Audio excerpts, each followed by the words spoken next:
નમસ્કાર દર્શક મિત્રો, આપ જોઈ રહ્યા છો કાનાબાર ન્યૂઝ રાજુલા. સમગ્ર રાજુલા તાલુકાના પોઝિટિવ સમાચાર આપતું એકમાત્ર માધ્યમ એટલે કાનાબાર ન્યૂઝ રાજુલા. રાજુલા શહેરના નાના એવા ગામ કુંભારિયા ગામમાં ભાગવત સપ્તાહનું ભવ્ય આયોજન. રાજુલા તાલુકાનું નાનું એવું એક ગામ એટલે કુંભારિયા ગામ. આ ગામના શ્રી દિનેશભાઈ ભગવાનભાઈ શેલડિયા દ્વારા શ્રીમદ ભાગવત સપ્તાહ જ્ઞાન યજ્ઞનું ભવ્ય આયોજન કરવામાં આવેલું અને આ ભાગવત કથા ધામધૂમથી શરૂ થાય તે માટે ગામના આગેવાનો તેમજ પરિવાર દ્વારા ધામધૂમથી તૈયારીઓ કરવામાં આવી અને ભાગવત સપ્તાહના પોથીના પ્રથમ દિવસે માનવ મહેરામણ ઉમટી પડ્યું.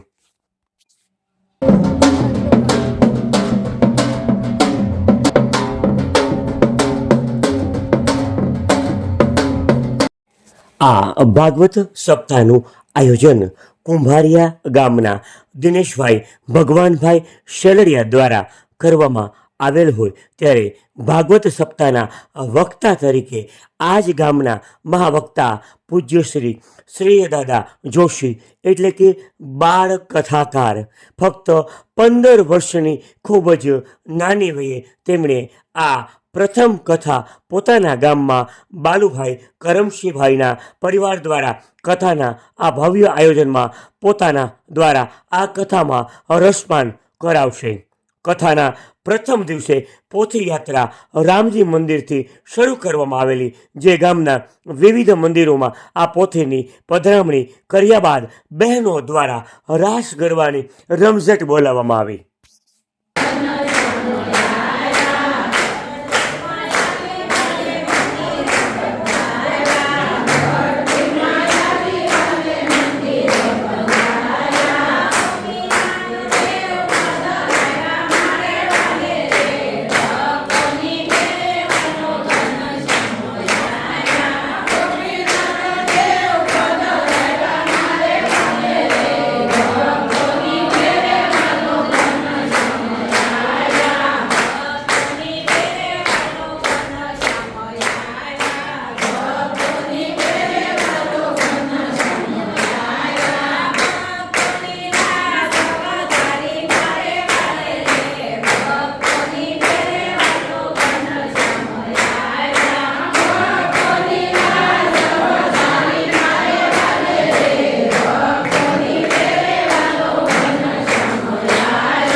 બહેનોના રાસ ગરબા બાદ આ પોથયાત્રા કથાના સ્થળે પહોંચી હતી.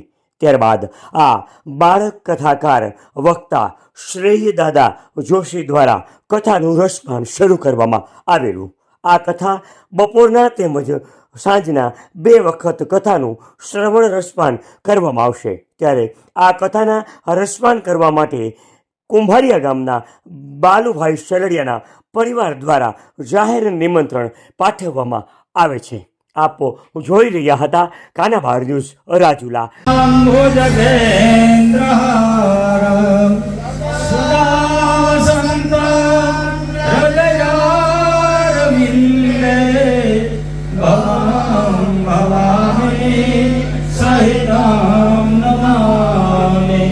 मंगलम भगवान विष्णु मंगलम गरुड़ध्वज मंगलम पुंडरीकाक्ष मंगलाय तनो हरि सर्व कृष्ण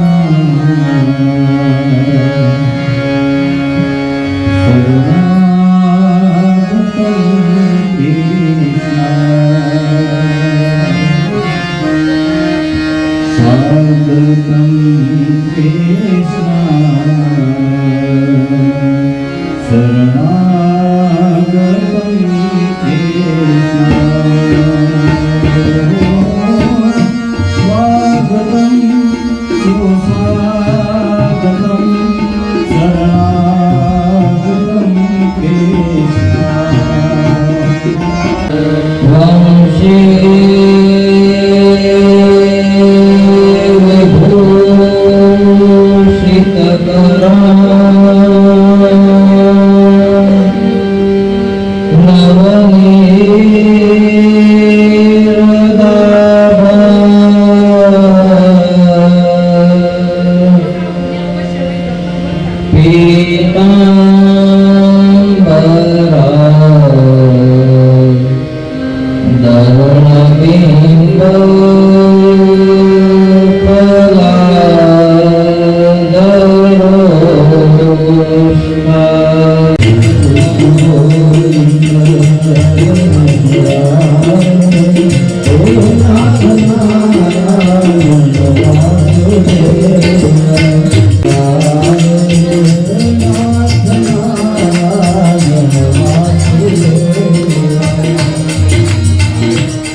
આપણું ગામ એટલું પુણ્યશાળી કે સતત 3 વર્ષથી આપણા ગામમાં કથા થાય છે અને આ ત્રીજી કથા કરવાનું સૌભાગ્ય મને મળ્યું છે. ત્યારે હું બાલુભાઈ કરમશીભાઈ શેલડિયા તથા શેલડિયા પરિવારનો ખૂબ જ ઋણી છું કે તેમને મને આ વ્યાસપીઠ ઉપર બેસવા માટે કથા કરવા માટે સુખદેવજી મહારાજની જગ્યા લેવા માટે મને સ્વીકાર્ય માન્યું. ત્યારે શેલડિયા પરિવારનો ખૂબ ખૂબ આભાર. ત્યારે આપણે આ કથાને આગળ ધપાવતા કથાનો પ્રારંભ કરીએ.